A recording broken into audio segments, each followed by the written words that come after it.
Hi, I'm Tim Sullivan, the director of UC Press, and I'm here with Edward Watts, who is the Vasiliadis Endowed Chair and Professor of History at the University of California, San Diego. Welcome, Edward. Thank you. He is the author of Riot in Alexandria and City and School in Late Antique Athens and Alexandria, both from UC Press. But today we'll be discussing Edward's UC Press book, The Final Pagan Generation, Rome's Unexpected Path to Christianity, which is just coming out in paperback.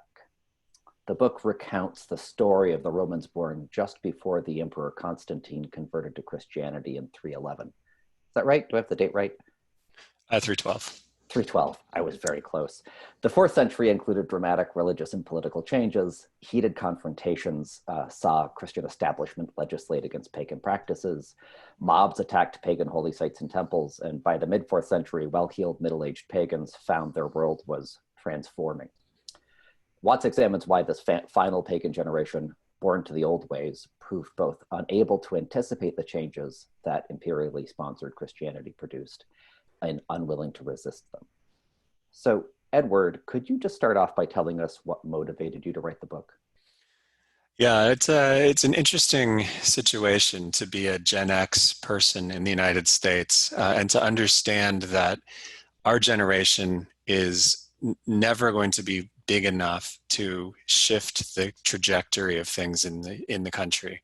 And when I started work on the book, it had not yet become clear that the millennials would be sort of deciding the next course in the history of the country. But this got me thinking about what it would mean to be a generation that is, in a sense, unmoored in the historical record, a generation that didn't make the decisions that shaped the world they lived in. And so this is why I was drawn to the people born in the 310s. Now, unlike Gen X, they aren't smaller than the generation that came before them or the generation that came after them, but they also managed to lose the window to really shape the world in the way they wanted to. And in their case, this failure came less from demographic considerations and more from a failure to understand the actual trajectory of events around them and the consequences of those changes. And so what you have is a generation that made its mark on the historical record in cultural ways, but the direction of the empire, and ultimately because of the crucial changes in the 4th century, the direction of the world changed kind of in spite of them, without them really realizing this was happening, and without them realizing that their generation lost the chance to really make a mark in how that change would happen, or if that change would happen at all. I had not made the Gen X connection at all. So that just brings it home to roost in an even more personal way. I was born in 1970, and I think you said you were born in 75. So that kind of illuminates the book in a whole new way for me. Let's start with a really basic question. How do you define final pagan generation? So this is a group that in essence, this is a term that I made up. Mm-hmm. And the reason that I chose this is because in the 310s, there is this really significant shift in the way the empire works. In the year 310, the empire is still persecuting Christians. Mm-hmm. And in 320, the Emperor Constantine is a Christian. Mm-hmm. And the church is being supported by imperial resources. The government is encouraging Christianity, and the emperor is openly embracing it. And so the people born in that decade see the world change radically. I mean, it's a 180-degree change in what the state is doing during the time that they are infants. But because this change happens so quickly, they're born into a world where paganism is more or less what it has been for millennia. Mm-hmm. Rituals continue to be performed in the way they have been for thousands of years. The temples remain open. Many of these temples are hundreds of years old. Many of the activities in public life still center on these rhythms that are determined by traditional Mediterranean religion. And so these people are born into a world that has deep foundations that no one can imagine really being shaken. But by the time they reach adolescence, those foundations are beginning to be challenged. But it's very hard when you live in a world where you have a baseline set of assumptions about how things work, to understand that those baseline assumptions can be shaken and ultimately can be disrupted and destroyed. And so that was what interests me about this group of people. They really are born in one world, and they mature in a different one, and they die in a completely different one. Yeah, that's really striking over the course of the book. I know at one point you talk about, maybe under Julian or Jovian, you talk about kind of the middle-aged experience. Um, you have people from this generation who are part of the bureaucracy, who are kind of well heeled into middle age, and they find themselves without power, with declining power, which was really striking to think about it over this life cycle. Yeah, I think that's, there are a few moments where they realize that things might be going wrong. Right. And I think one of them is when they're middle-aged, because for a number of these people, and especially prominent is the philosopher and rhetorician Themistius, for a number of these people, middle age represents a kind of restart on their lives. Mm-hmm. And in Themistius's case, his wife dies, and he remarries, and he wants to have another child. And so he disengages from public life for a little while because of personal concerns. But the years when he does this are crucial years, when on some level, if he was just a political actor and not a person, you would expect that potentially he would have some input in how the world was functioning. Mm-hmm. But for personal reasons, he doesn't. And we can understand that as humans.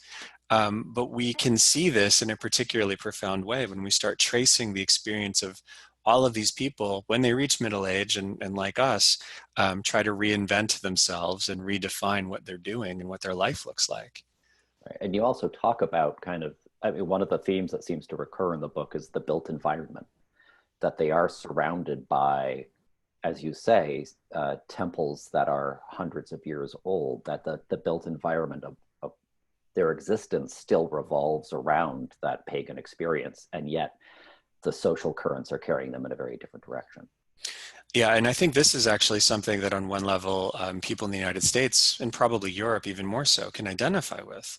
The built environment in many of the cities in the United States and European cities is an overwhelmingly Christian built environment. Mm-hmm. But a lot of the churches are empty. The congregations are very small. Mm-hmm. Some masses and some churches have, very few people in them. Masses are being canceled, but the built environment doesn't look that different. Right. And so there's a way to sort of reassure yourself that things are as they've always been, because as you walk through these cities, they look like they have always looked. Mm-hmm. But what is actually happening in those buildings and what those buildings are actually doing does change over time. And it's sometimes hard to wrap your mind around those changes when you're used to a city looking and functioning in a certain fashion. Yeah, for sure. It's also, it's a retelling of the 4th century in a lot of ways. When we think about the transformation of the empire becoming Christian, that in a cursory way, well, the emperor converts, and of course then the empire changes, and we know the end of that. We know where we're going, and oftentimes the history is told in that way. So how did you conceive of telling it from this, really an old but alternate perspective from most histories of the 4th century? What particularly interested me is these moments where something happens and you can tell that people from different generations understood them differently. Mm-hmm. And so there's a series of events in the 380s where Christian imperial actors and people allied with them start taking aggressive actions against pagan temples. And for people who are in their 70s, which my last pagan generation or my final pagan generation is, for them this is horrifying because it undercuts everything that society is supposed to stand for. Mm-hmm. But we also have accounts written by people in their 30s and in their 20s Mm-hmm. who see this very, very differently. And when historians write the history of the 4th century, what we have tended to do is blend those perspectives. Mm-hmm. And not say that there is a lived experience for people born in the 310s that is going to be different from the lived experience of people born in the 360s. And so if someone from the 360s is describing an event, they're going to see it differently than someone from the 310s. And when we talk about modern history, we have no problem doing this. Mm-hmm. One of the examples I use in the book is the sources we would use to talk about Woodstock. Right. And we would never turn to like Laura Ingalls Wilder for a discussion of Woodstock. It wouldn't be relevant. She would potentially, someone like her who is in their 90s might potentially have something to say about Woodstock, but it wouldn't be relevant because It's not the story we're interested in. But when we blend the accounts of somebody who is 25 years old and somebody who's 75 years old for the 4th century, we're missing that nuance.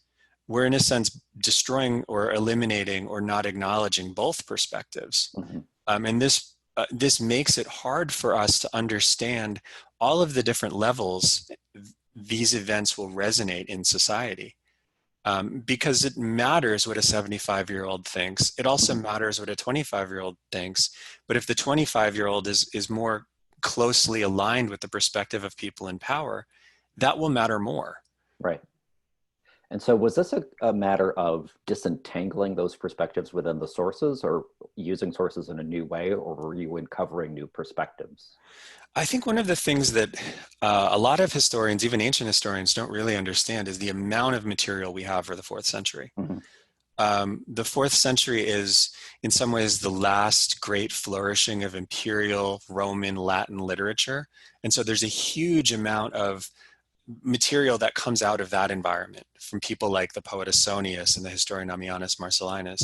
But it's also a kind of high point for both Greek pagan literature, Mm-hmm. and we have a large number of pagan rhetoricians and pagan historians who write in this period about these things. And it's also, of course, the height of the patristic moment. Mm-hmm. And so you have a huge number of Christian authors who are also active at this time, including people like John Chrysostom, who are the author of more surviving Greek works than anyone that came before them. Right. And so the source base is immense for the 4th century.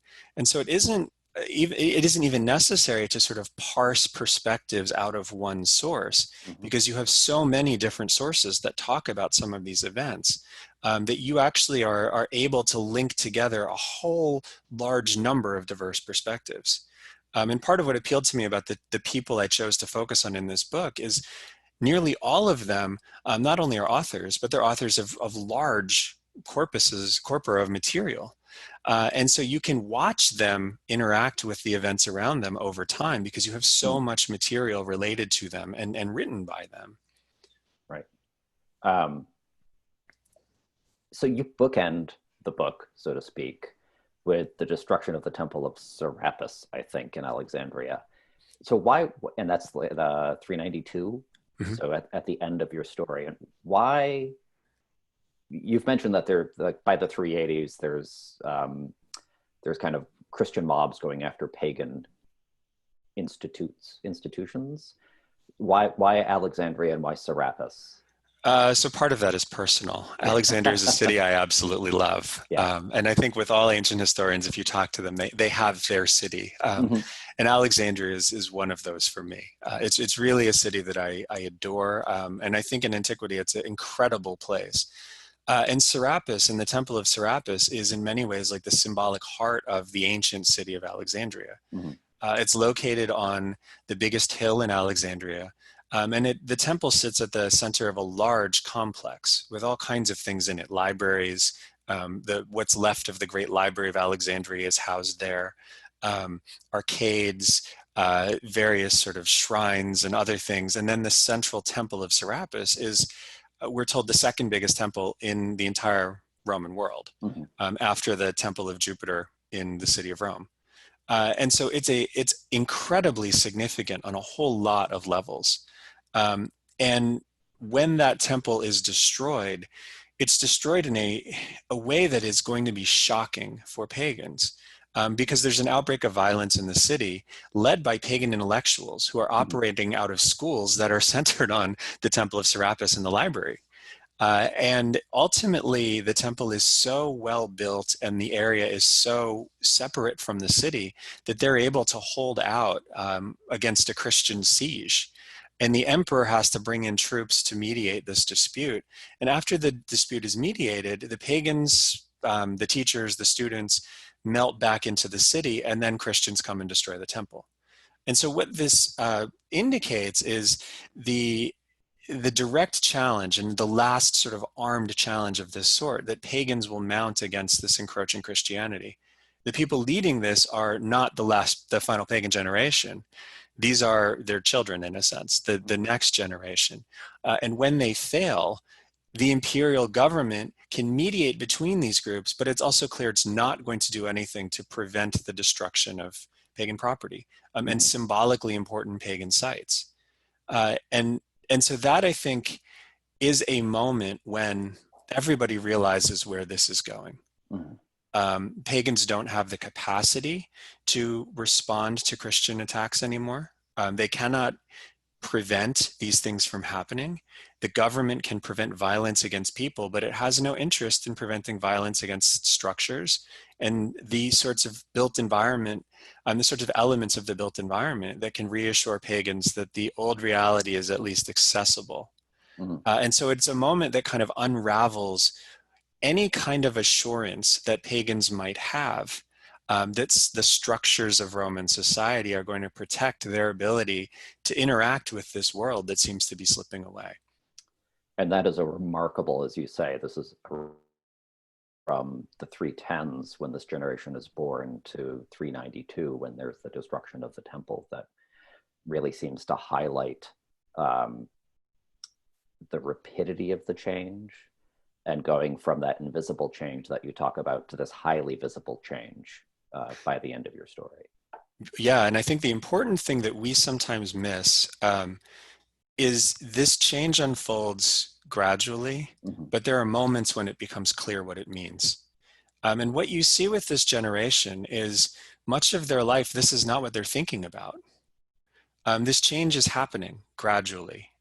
Things are slipping away gradually, but they're focused on their careers. They're focused on their family.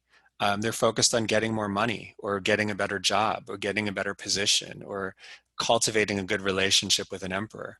And occasionally they'll drop down and engage with these ideas, but only occasionally. And this is, I think, the signal, in one way, failing of the generation. They do not engage. Their children do, but they really don't engage in a persistent and sustained way because they have other things they want to do, other things that they want to achieve, and there are opportunities they want to take advantage of. And so engaging with the issue of religious change is something that can disadvantage them in their careers. It can disadvantage them economically. It's something that they just choose not to do.